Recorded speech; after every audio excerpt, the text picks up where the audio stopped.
Scientific racism. It's the belief that some races are genetically inferior to others.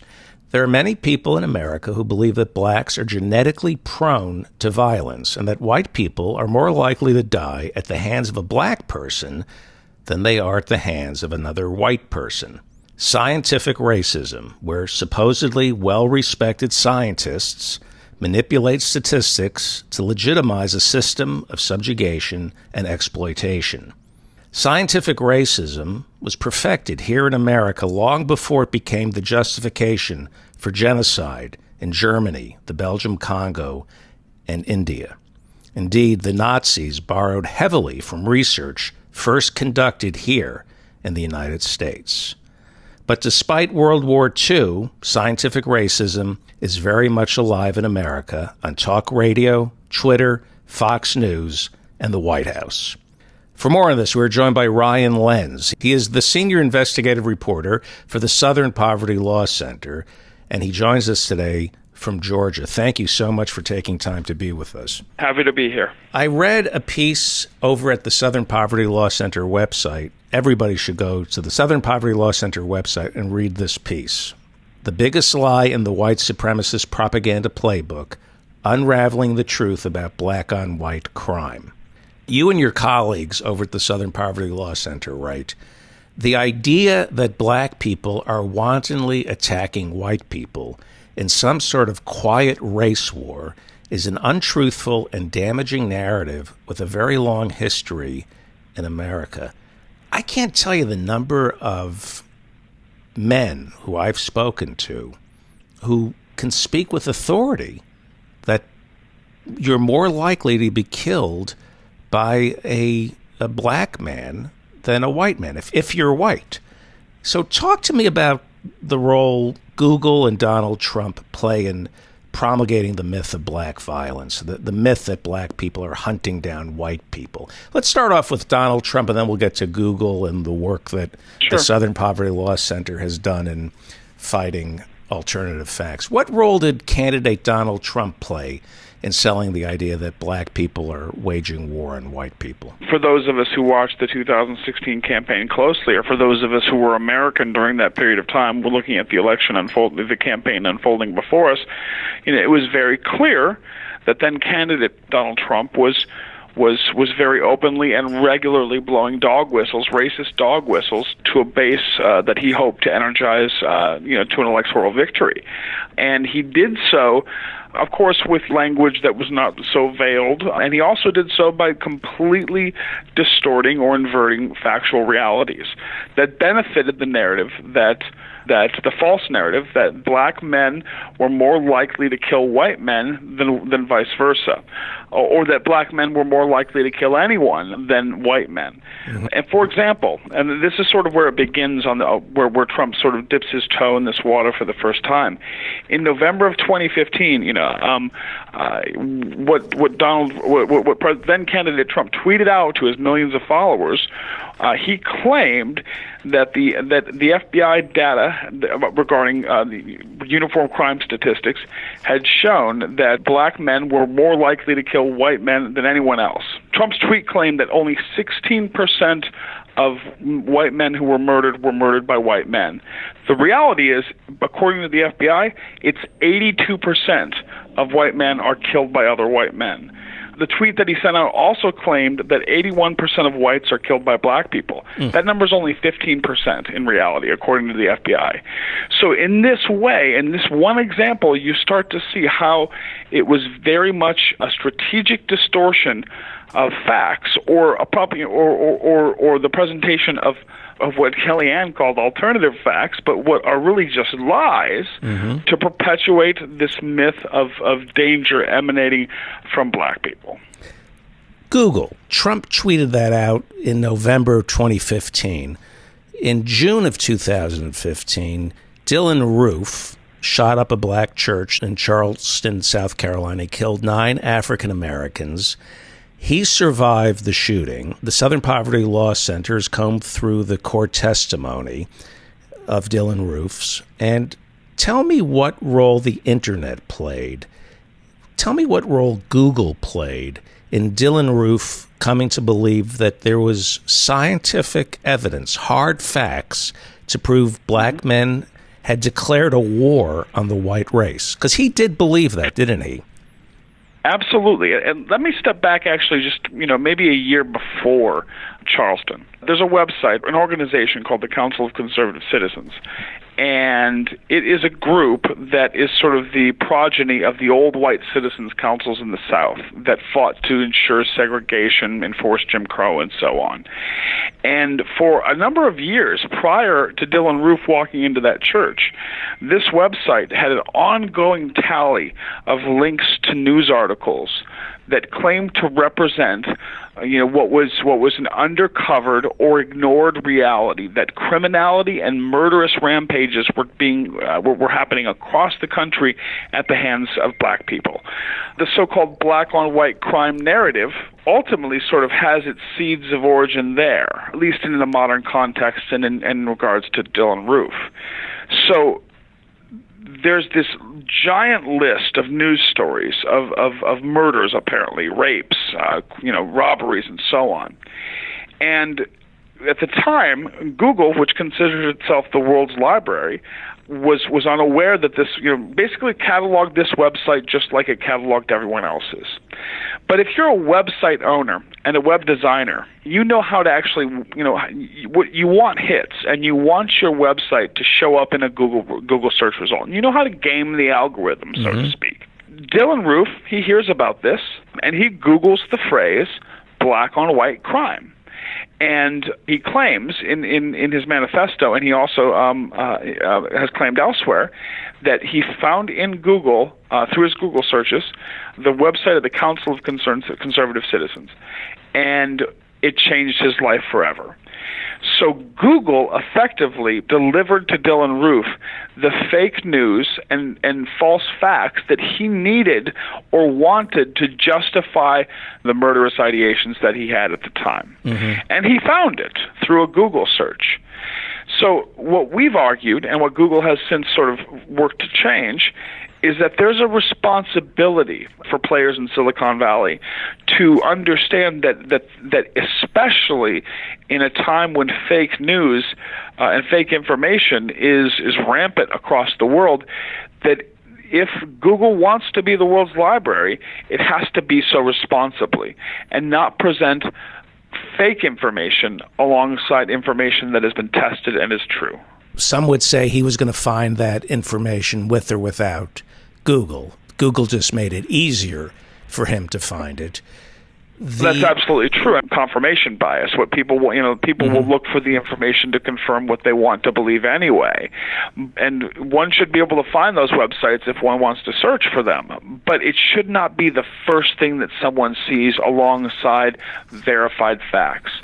We are living in a time, and this goes beyond, this has gotten much bigger than Dylann Roof stumbling across a list of news stories on the council's website. We're living in a time where the validity of information or the very nature of truth is under assault because of the Internet's inability to present to people who are genuinely curious and want to learn information that is true. Information that is fake and contrived and manipulated exists alongside, and sometimes more prominently so, than information that is valid. And it is the responsibility of companies like Google and others to sort of step up and understand and make the changes to their algorithm so that when someone searches, say, Martin Luther King, the first website they get should not be the website that's been designed by a racist, which was the case for many years. Since Charleston, Google and a lot of Silicon Valley companies have made considerable strides in moving toward understanding how to best curate this information as any librarian would, so that people who come in looking for information are not led astray into stacks of tabloid magazines or false claims. Over at the Southern Poverty Law Center, you guys keep track of this. Would you say that today's high school students are more internet savvy than millennials? That this is being addressed in our schools? that kids are being taught? That's a fascinating question. I think one that well, let me say, I am neither a millennial or the generation. I think it's Generation X or Generation Y that followed. I'm on the tail end of Generation X, and I was when I was in school, the internet first started coming into everyone's lives. It was not nearly as intimate a reality in students' lives as it is now. Mm-hmm. I really can't answer that question about whether schools are doing the right thing to teach students about, sort of double-checking or triple-checking the veracity of information they find online. As someone who has taught at a college level previously, I can say that I have seen a little bit of a disheartening reliance on the first thing someone can find when they're doing a research paper, trying to find, researching whatever, relying on information that they've not vetted. And I think that's just a matter of sort of, let's call it maturity in the information age, or respect for truth in the information age. And it is my hope that as the internet continues to be a more intimate part of our reality, of our daily lives, that there's some level of instruction, or at least some sort of cultural common sense that what you find on the internet may or may not be true. Because let's be honest, it's like every one of us has a friend or a parent or a sibling who sends us, sends some chain forward that has some crazy claim about whatever, and then you have to call that person and say, this is actually, this is not true. Just go to Snopes or something like that. Uh-huh. These websites that debunk it. So I want to circle back to what the truth is on black-on-white violence, because it's a serious problem in America. White people are convinced that black people are going to kill them. And this goes back to before slavery. We've been conditioned as white people to fear the black man. Let me circle back to something that Pat Buchanan, who was a presidential candidate, he appears frequently on MSNBC. He was fired for his racism on MSNBC, but he's still on the PBS. He still appears on Fox News occasionally. He is a syndicated columnist, well-respected. He was an advisor to Richard Nixon. He's a paleo-conservative, and he's doddering and getting older, but this is something he wrote 10 years ago. The real repository of racism in America manifests in violent interracial assault, rape, and murder is to be found not in the white community, but the African American community. So Pat Buchanan is a legitimate news source. He's somebody that Google can't screen out. You can't put him in the same category as you could David Duke and a white supremacist, can you? Does the Southern Poverty Law Center list Pat Buchanan as a hate monger? No, we do not list individuals as hate mongers. We don't even list David Duke as a hate monger, even though David Duke very much is. Right. We list, our hate group, our annual listing of hate groups is just that: organizations that seek to propagate racist and extremist ideologies and push those ideas into the mainstream. One of the things that we've seen, and I think this touches on a very critical reality in America, though, is that the ideas that have been, let's not even talk about the historic, racism or the institutional racism in America, but let's just talk about the modern sort of expressions of historic racism. Those ideas have long existed on sort of the political fringe. We all, or even on the cultural fringe. But in the last decade or 20 years, perhaps even longer, depending on what historian you're talking to, these ideas have made a slow and steady march out of the shadows of our culture into the mainstream. That is their goal, especially in the post-civil rights world, post-civil rights movement world, after 1964 when the Civil Rights Act was signed. Mm-hmm. So in the last couple of years, though, I mean, what Buchanan wrote 10 years ago was sort of, very outre, even for the GOP, which had a history with, the Southern strategy. But what we've seen in the last couple of years, in the last 10 years, let's say, is not just this slow and steady migration of racist ideas from the margins to the mainstream. In the last 3 years, we've seen ideas that have no place in a functioning 21st century all-inclusive, tolerant democracy rush wildly into the mainstream, where now you have mainstream political candidates who are unafraid to say things that are unabashedly anti-Semitic, based entirely on historical fallacy, or even to come out and advocate for horrific acts to separate the races again. Right. Why is that the case? Why is this happening? Right? One has to ask that. And I don't have an answer, but I think we've seen a lot of sort of indications as to what's going on. It's the confluence, I think, of the internet becoming an intimate reality, an intimate part of all of our lives, and its effect on how we talk to one another. But it's also coming in the wake of 8 years of our first black president. Mm-hmm. And I find it's a very interesting sort of thing to think about, because if you'll remember, and if your listeners remember, when President Obama was elected, his policies aside, let's just forget about whether you agree with his policies or not, because that's really not the issue. But when Obama was elected, the political punditry, the news commentators, the question that everyone was asking in 2008 was, do we finally live in a post-racial America? Have the questions of racial equality, of tolerance and acceptance, the dream of America as written on the Statue of Liberty, has it finally come true? What we found, though, at the Southern Poverty Law Center was that over those 8 years, the very presence of an African-American man in the White House, having a black president, infuriated so many people on fundamental and visceral levels, such that when 2016 comes along, the answer to that question about do we live in a post-racial America? No, we do not. For so many Americans, race and identity, nationality and ethnicity are of primary importance, and enough to bring ideas that we thought we had sort of moved past as Americans back into the political debate, back into the streets, back into modern discourse in a way that we've not seen in decades. What role does the media play in not dignifying the beliefs of white supremacists? In other words, you don't see a discussion on MSNBC or CNN about black violence and black violence towards white people. I don't think they do. I don't think they address the question of whether or not, I apologize for giggling, it's just so stupid, whether or not black people are waging war on white people. And yet it's the undercurrent of our politics, as you just said. And now there are building blocks for this intellectualism behind racism. I have sat with grown men who have been reasonable with me, and I can understand how they're reasonable and what they're saying to me because they have facts to back it up. They say to me, look, I'm not bigoted, I'm not prejudiced, but the facts don't lie.